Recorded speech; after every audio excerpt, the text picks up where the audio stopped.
வணக்கம் ஸ்டூடெண்ட்ஸ், நான் உங்கள் வெற்றி விகாஸ் அகாடமியிலேருந்து கல்யாணம் பேசுகிறேன். ஸ்டூடெண்ட்ஸ், மெடிக்கல் கவுன்சிலிங் பற்றியும் சாய்ஸ் ஃபில்லிங்கை பற்றியும் காலேஜஸை பற்றியும் கட் ஆஃப்ஸை பற்றியும் நிறைய மாணவர்கள் மற்றும் பெற்றோர்கள் எங்கிட்ட வந்து தொடர்பு கொண்டு அவங்களோட டீட்டெயில்ஸ் கேட்குறாங்க, டவுட்ஸ் கேட்குறாங்க. ஸோ எங்களால் முடிஞ்ச அளவுக்கு அவங்களுடைய கேள்விகளுக்கு பதில் சொல்லிக்கிறோம். சில பேருக்கு வந்து அவங்க கால்ஸ் அட்டன் பண்ண முடியாமல் போயிடுது. ஸோ இந்த மாதிரி சின்ன சின்ன விஷயங்கள் நாங்கள் மிஸ் பண்ண தான் செய்கிறோம். அப்படி மிஸ் பண்ணியிருந்தால் தயவுசெய்து மன்னிச்சுக்கோங்க. இந்த இடத்துல ஏன் சார் இதை சொல்கிறீங்க அப்படின்னு கேட்டிங்கன்னா, எஸ், முக்கியமான காரணம் இருக்குது. என்ன அப்படின்னா, அப்படி வரக்கூடிய கால்களில், அதாவது அழைப்புகளில் 3ல் ஒரு அழைப்பு வந்து எதை பற்றி இருக்குது அப்படின்னா, சார் புதிதாக தொடங்கப்பட்ட அரசு மருத்துவக் கல்லூரிகளில் நான் சேர்றது பெஸ்ட்டாக, இல்லைன்னா ஏற்கனவே எஸ்டாப்ளிஷ்டாக இருக்கக்கூடிய பிஹெச்டி கேஎம்சிஹெச் மாதிரி தலை சிறந்த தனியார் கல்லூரிகளில் சேருவது நல்லதா அப்படின்ற கேள்வி தான் தொடர்ந்து வந்துக்கிட்டே இருக்குது. அதற்கு விடை கூறும் விதமாக தான் இந்த வீடியோவை நம்ம அமைச்சிருக்கோம். ஸோ வீடியோக்குள்ளே போயிடலாம். இந்த வீடியோவோட டிஸ்க்ளைமர், அதாவது நான் இந்த வீடியோக்குள்ளே போகிறதுக்கு முன்னாடி பார்க்கக்கூடிய மாணவர்கள் பெற்றோர்களுக்கு நாங்கள் அறிவுறுத்துகிற விஷயம் ஒன்று இருக்குது. என்ன அப்படிங்கிறீங்கன்னா, இண்டிவிஜுவல் பெர்ஸ்பெக்டிவ், தனித்தனியான கண்ணோட்டம்.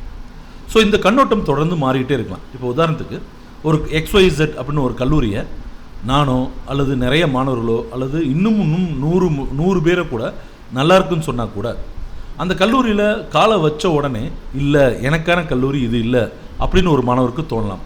சரிங்களா? அல்லது எல்லாரும் இந்த காலேஜ் சரியில்லை அப்படின்ற சொல்கிற பட்சத்தில் ஒரு மாணவர் அந்த கல்லூரிக்கு போனோன்னா எஸ் இதுதான் என்னோடய காலேஜ் அப்படின்னு தோணலாம். சரிங்களா ஸ்டூடெண்ட்ஸ்? ஏன்னா கல்லூரி என்பது வெறும் படிப்பு மட்டும் சொல்லிக் கொடுக்கக்கூடிய ஒரு இடம் கிடையாது. இப்போ ஒரு உதாரணத்துக்கு, நான் 20 வருஷத்துக்கு முன்னாடி ஒரு கல்லூரியில் படித்தேன். இன்ன வரைக்கும் அந்த கல்லூரியை சொல்லும்போது என்னோட காலேஜ்னு சொல்கிறேனே தவிர, அந்த காலேஜில் நம்ம படித்து முடிச்சிட்டோம், இப்போ வந்து அந்த காலேஜுக்கும் எனக்கும் சம்மந்தம் கிடையாது அப்படின்றத என் மனசு ஒத்துக்காது. சரிங்க ஸ்டூடெண்ட்ஸ்? அப்படி ஒவ்வொருத்தரோட வாழ்க்கையில் வந்து கல்லூரி அப்படின்றது ஒரு மிகப்பெரிய இடத்த பிடிச்சிருக்கு. ஸோ அதில் எந்த காலேஜ் வந்து நான் சேரலாம் அப்படின்னு சொல்கிறது முழுக்க தனித்துவமான கண்ணோட்டத்தை பொறுத்திருக்கு. இருந்தாலும் அந்த கண்ணோட்டம் வந்து சில காரணிகளால் மாறுபடலாம். சரிங்களா? அந்த காரணிகள், முக்கியமான காரணிகளை மட்டும் எடுத்துகிட்டு இந்த வீடியோவில் நம்ம அனலைஸ் பண்ணுவோம். சரிங்களா ஸ்டூடெண்ட்ஸ்? ஸோ இதுதான் என்னோடய டிஸ்க்ளைமர். சரிங்களா? ஸோ நேரடியாக வீடியோக்குள்ளே போயிடலாம். ஃபர்ஸ்ட் அண்ட் ஃபார்மோஸ்ட் ரீசன் அப்படின்னு பார்த்தீங்கன்னா காஸ்ட் அண்ட் ஃபீஸ். ஸோ நம்ம ஒரு கல்லூரியில் இந்த கோர்ஸை முடிக்கணும்னா எவ்வளோ செலவாகும் அப்படின்னா, ஃபஸ்ட்டு கவர்மெண்ட் நியூ மெடிக்கல் காலேஜஸை பொறுத்த வரைக்கும் புதுசாக நான் ஃபீஸை பற்றி சொல்லணும்னு எந்த அவசியம் கிடையாது. அதோடைய டியூஷன் ஃபீஸ் வந்து 13,610 ரூபா மட்டுமே. இதில் ரிசர்வேஷனில் போகிற மாணவர்களுக்கு தனியாக ஃபீஸ் வந்து குறையும். சரிங்களா? ரொம்ப குறையும். இதெல்லாம் நம்ம கணக்கில் எடுத்துக்கல. சரிங்களா ஸ்டூடெண்ட்ஸ்? ப்ளஸ் எல்லா செலவும் சேர்த்தா கூட ஒரு 20 ரூபாலேருந்து, அதாவது 20,000 ரூபாலேருந்து 25,000 ரூபாய்க்கு மேலே ஆகவே ஆகாது. சரிங்க ஸ்டூடெண்ட்ஸ்? அதுவே ப்ரைவேட், நான் ஹாஸ்டல் ஃபீஸை சேர்க்காமல் சொல்கிறேன் ஸ்டூடெண்ட்ஸ். அதே ப்ரைவேட் மெடிக்கல் காலேஜஸை பொறுத்த வரைக்கும் நீங்கள் எந்த ஒரு சின்ன காலேஜோ பெரிய காலேஜோ இல்லை எஸ்டாப்ளிஷ்டு காலேஜோ இல்லைன்னா இப்போ தான் பேர் எடுத்துகிட்ருக்கு அப்படின்ற மாதிரி ஒரு கல்லூரியோ, எந்த கல்லூரியாக இருந்தாலும் சரி, அரசு கல்லூரியை விட கிட்டத்தட்ட 50 மடங்கு ஃபீஸ் அதிகமாக இருக்குது. ஸோ சொல்லப்போனோம்னா கிட்டத்தட்ட ஒரு வருடத்திற்கான கல்லூரி கட்டணம், அதாவது SF சீட்ஸில் போயிருந்தீங்கன்னா, செல்ஃப் ஃபினான்ஸ் சீட்ஸில் போயிருந்தீங்கன்னா 6.7 லட்ச ரூபாலேருந்து 10 லட்ச ரூபா வரைக்கும் ஒரு வருஷத்துக்கு செலவாகலாம். இதே மேனேஜ்மெண்ட் கோட்டானா அது கேட்கவே வேணாம், 17 லட்ச ரூபாலேருந்து 25 லட்ச ரூபா வரைக்கும் செலவாகும் அப்படின்லாம் சொல்கிறாங்க. சரிங்க ஸ்டூடெண்ட்ஸ்? ஸோ ஃபீஸுன்ற அடிப்படையில் பார்த்தீங்கன்னா கவர்மெண்ட் நியூ மெடிக்கல் காலேஜஸ் தான் பெஸ்ட்டுன்னு நான் சொல்லுவேன். சரிங்க ஸ்டூடெண்ட்ஸ்? ஆனால் இது வந்து ஒவ்வொருத்தருக்கும் தனித்தனியாக மாறுபடும். சரியா? அடுத்து பேஷண்ட் ஃப்ளோஸ். ஸோ இப்போ நான் ப்ரைவேட் காலேஜ்னு சொல்கிறனால நீங்கள் எல்லா தனியார் கல்லூரிகளையும் நீங்கள் எடுத்துக்கூடாது. நான் சொல்வது PHG, KMCH, வேலம்மாள், இந்த மாதிரி ஆல்ரெடி ரெப்யூட்டடாக இருக்கக்கூடிய கல்லூரியில் மட்டும்தான் அந்த இடத்துல கணக்கு எடுத்துக்கணும் ஸ்டூடெண்ட்ஸ். நிறைய கல்லூரிகளை நான் கணக்கு எடுத்துக்கல. அது என்னென்ன கல்லூரின்னு கேட்காதீங்க. சரிங்களா? ஏன்னா அவங்க வருத்தப்படுவாங்க இல்லையா? ஸோ இந்த மாதிரி கல்லூரிகளை மட்டும்தான் நம்ம கணக்கு எடுத்துருக்கோம். அதில் பேஷண்ட் ஃப்ளோவை பொறுத்த வரைக்கும் பார்த்தீங்க அப்படின்னா ஆல்ரெடி அந்த கல்லூரிகளும் அதோட சேர்ந்த மருத்துவமனையும் ஏற்கனவே மக்களிடம் பிரபலமாகவும் நம்பகத்தன்மையும் வாய்ந்திருக்கிறதுனால அங்கே பேஷண்ட் ஃப்ளோஸ் கண்டிப்பாக கூடுதலாக தான் இருக்கும். Compared to the new government medical college கண்டிப்பாக அந்த பேஷண்ட் ஃப்ளோ கூடுதலாக இருக்கும். சரிங்களா? அதே வந்து நியூ கவர்மெண்ட் மெடிக்கல் காலேஜஸை பொறுத்த வரைக்கும் இன்னொரு ஒரு மிக முக்கியமான விஷயம் இருக்குது. என்ன அப்படின்னா, ஏற்கனவே உங்களோட சீனியர்ஸ் இல்லாதனால கிளினிக்கல் போஸ்டிங்ஸ், போஸ்ட்மார்ட்டம்ஸ், கேண்டவர் டிசெக்ஷன், இந்த மாதிரியான ப்ரொசீஜரில் இந்த மாணவர்கள் நேரடியாக ஈடுபடக்கூட வாய்ப்பு கிடைக்கும். இதை ஒன்று மனசில் வச்சுக்கோங்க. பேஷண்ட் ஃப்ளோவை பற்றி பார்க்கணும்னா ஆரம்பத்தில் இந்த கல்லூரிகளில் பேஷண்ட்ஸ், அதாவது இந்த கல்லூரிகள் சம்மந்தப்பட்ட மருத்துவமனையில் பேஷண்ட் ஃப்ளோ குறைவாக இருக்கலாம். ஆனால் எந்த மாவட்டத்தில், இப்போ உதாரணத்துக்கு விருதுநகர் மாவட்டம் அப்படின்னு வச்சுட்டிங்கன்னா, இந்த விருதுநகர் மாவட்டத்தில் ஆரம்பிக்கப்பட்ட மெடிக்கல் காலேஜ் கண்டிப்பாக அந்த மாவட்டத்தில் இருக்கக்கூடிய அரசு மருத்துவமனையோட அஃபிலியேட் ஆகும், அதாவது சேர்த்து கொள்ளப்படும். அப்படி சேர்த்து கொள்ளப்படும் போது கண்டிப்பாக மிக சீக்கிரமே வந்து இங்கேயும் பேஷண்ட்ஸ் ஃப்ளோ அதிகமாக ஆயிரும் அப்படின்னு நான் முழுமையாக நம்புகிறேன். உங்களுடைய மாற்று கருத்துக்கள் ஏதாவது இருந்துச்சுன்னா தாராளமாக நீங்கள் கமெண்ட் பாக்ஸில் கமெண்ட் பண்ணுங்கள். சரி ஸ்டூடெண்ட்ஸ், ஸோ அப்போ பேஷண்ட் ஃப்ளோஸை பொறுத்த வரைக்கும் ப்ரைவேட் காலேஜஸும், அதாவது தலைசிறந்த ப்ரைவேட் காலேஜஸும் புது அரசு மருத்துவமனையும் கிட்டத்தட்ட சம அளவில் இருக்கும் அப்படின்னு நான் நம்புகிறேன். சரிங்களா? சொல்லப்போனால் கொஞ்ச நாளில் ஒரு 3 வருஷத்துலேருந்து 5 வருஷத்துக்குள்ளே வந்து பார்த்திங்க அப்படின்னா அரசு மருத்துவமனைக்கு, அரசு கல்லூரி மற்றும் மருத்துவமனையில் அந்த ப்ரைவேட் காலேஜஸை விட பேஷண்ட் ஃப்ளோ அதிகமாகிறதுக்கு கூட வாய்ப்பு இருக்குது. இதை முதல்ல புரிஞ்சுக்கோங்க. அடுத்து இன்ஃப்ராஸ்ட்ரக்சர் அண்ட் ஃபெசிலிட்டி. இந்த விஷயத்தில் நிறைய மாணவர்கள் குழம்பிடுறாங்க. என்ன அப்படின்னா, ஏதோ புதுசாக ஆரம்பிக்கப்பட்ட கவர்மெண்ட் காலேஜில் எதுவும் ஃபெசிலிட்டிஸ் இருக்காது, இன்ஃப்ராஸ்ட்ரக்சர் சுமாராக தான் இருக்கும் அப்படின்னு நினச்சிக்கிறாங்க ஸ்டூடெண்ட்ஸ். இந்த இடத்துல நீங்கள் ஒரு பெரிய தவறு பண்ணுறீங்க. சரிங்களா? அஃப்கோர்ஸ் ப்ரைவேட், அதாவது ரெப்யூட்டட் ப்ரைவேட் காலேஜஸில் வந்து கண்டிப்பாக வந்து பெஸ்ட் ஸ்ட்ரக்சரும் ஃபெசிலிட்டிஸும் கண்டிப்பாக அவைலபிளாக இருக்கும், அதில் மாற்றுக்கிறது எதுவும் இல்லை. ஆனால் ஒரு நியூ கவர்மெண்ட் மெடிக்கல் காலேஜ் வந்து ஒரு கவர்மெண்ட்டோ இல்லை ப்ரைவேட்டோ யார் ஸ்டார்ட் பண்ணாலும் சரி, அது உடனடியாக எடுத்தோம் கவிழ்த்தோன்னு ஸ்டார்ட் பண்ண முடியாது. சரிங்க ஸ்டூடெண்ட்ஸ், நிறையா திரைப்படங்களை காமிக்கிற மாதிரி பில்டிங் இல்லாமல் லேப் இல்லாமலாம் அப்படி ஆரம்பிச்சிட முடியாது. இதை கண்காணிக்கிறதுக்குனே என்எம்சி, நேஷனல் மெடிக்கல் கமிஷன் அப்படின்ற ஒரு அமைப்பு இருக்குது. இந்த அமைப்பு வந்து அந்த அரசு மருத்துவமனை மற்றும் கல்லூரியில் ஆய்வு நடத்தும். சரிங்களா? ரொம்ப ஸ்ட்ரிக்டாக இருக்கும். இந்த டாக்குமெண்ட் இருக்குது பார்த்தீங்களா, அதுவே 900 பக்கமும் என்னமோ இருக்கும் ஸ்டூடெண்ட்ஸ். அந்த பக்கத்தில் இருக்கக்கூடிய ஒவ்வொரு கோட்பாடுகளும் கட்டுப்பாடுகளும் சம்மதிச்சு அந்த பில்டிங் இன்ஃப்ராஸ்ட்ரக்சர் இருந்தால் மட்டும்தான் என்எம்சி வந்து மெடிக்கல் கோர்ஸை கண்டக்ட் பண்ண வந்து அனுமதியை கொடுக்கும்.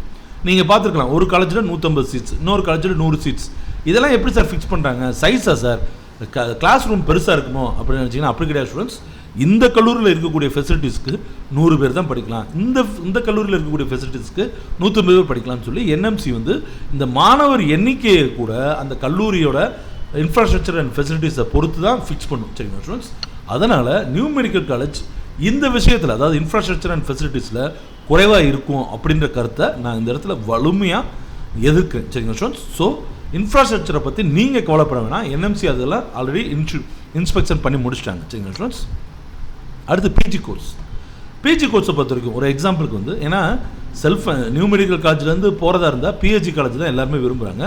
ஸோ அந்த கல்லூரியிலே எடுத்துக்கிறேன். இந்த கல்லூரியை பொறுத்த வரைக்கும் இன்றைக்கி டேட்டுக்கு வந்து பார்த்திங்கன்னா 37 மெடிக்கல் பிஜி கோர்சஸ் இருக்குது. சரிங்களா ஸ்டூடெண்ட்ஸ்? ஏன்னா இருந்தாலும் தப்பாயிடக்கூடாதுன்னா மோர் தென் 36 மெடிக்கல் பிஜி கோர்சஸ் நான் போட்டிருக்கேன். இந்த இடத்துல நீங்கள் நோட் பண்ணி பாருங்கள் ஸ்டூடெண்ட்ஸ். கிட்டத்தட்ட 36க்கும் மேற்பட்ட மருத்துவ மேற்படிப்புகள் பிஹெச்டி காலேஜில் இன்றைக்கி கரண்ட் டேட்லேயே இருக்குது. சரிங்களா? ஆனால் இந்த புது அரசு மருத்துவமனை கல்லூரிகளில் கண்டிப்பாக இத்தனை ஹையர் எஜுகேஷன் ஆப்பர்ச்சுனிட்டிஸ் இருக்குமா அப்படின்னா கண்டிப்பாக இருக்க வாய்ப்பு கிடையாது. சரிங்களா ஸ்டூடெண்ட்ஸ்? ஆனால் நான் என்ன நம்புகிறேன் அப்படின்னா, கவர்மெண்ட் இந்த விஷயத்தை கண்டிப்பாகவே கவனத்தில் எடுத்துக்கிட்டு இங்கே இருக்கக்கூடிய பிஜி கோர்சஸை கொஞ்சம் கொஞ்சமாக அதிகப்படுத்தும் அப்படின்றத நம்ம நம்பலாம். ஸோ இந்த வருஷத்தில் பொறுத்த வரைக்கும், அதாவது பிஜி கோர்ஸத்தை பொறுத்த வரைக்கும் ரெப்யூட்டட் ப்ரைவேட் காலேஜஸ் வந்து கவர்மெண்ட் நியூ மெடிக்கல் காலேஜஸ் வந்து ஈஸியாக ஓவர்டேக் பண்ணிடும். சரிங்களா ஸ்டூடெண்ட்ஸ்? இந்த விஷயத்தில் ஓட்டு வந்து அந்த பிஹெச்டி மாதிரி கல்லூரிகளுக்கு தான் என்னோடய ஓட்டு. சரிங்களா?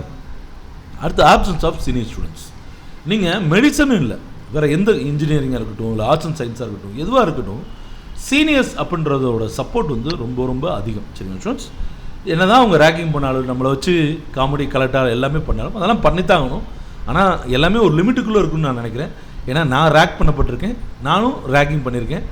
உடனே ரேக்கிங் என்ன சினிமாவில் காமிக்கிற மாதிரி கொடுமைப்படுத்துறதுலாம் கிடையாது. சும்மா வந்து அவங்கள ஏதாவது ஃபன் பண்ணுறது, அவங்களும் சிரிப்பாங்க, நம்மளும் சிரிப்போம். ஸோ அந்த மாதிரி சின்ன சின்ன குட்டியான குறும்புகள்லாம் நாங்களும் பண்ணியிருக்கோம். சரிங்க ஸ்டூடெண்ட்ஸ்? அப்படி இருக்கும்போது அதெல்லாம் தாண்டி வந்து பார்த்திங்கன்னா ஒரு ரெக்கார்ட் நோட்டு எழுதுறதுலேருந்து ஆரம்பிச்சு, ஒரு லேப் கோட் இல்லைன்னா கூட நான் சீனியர்கிட்ட லேபுக்கு ஒரு கோட் போட்டு போவோம்.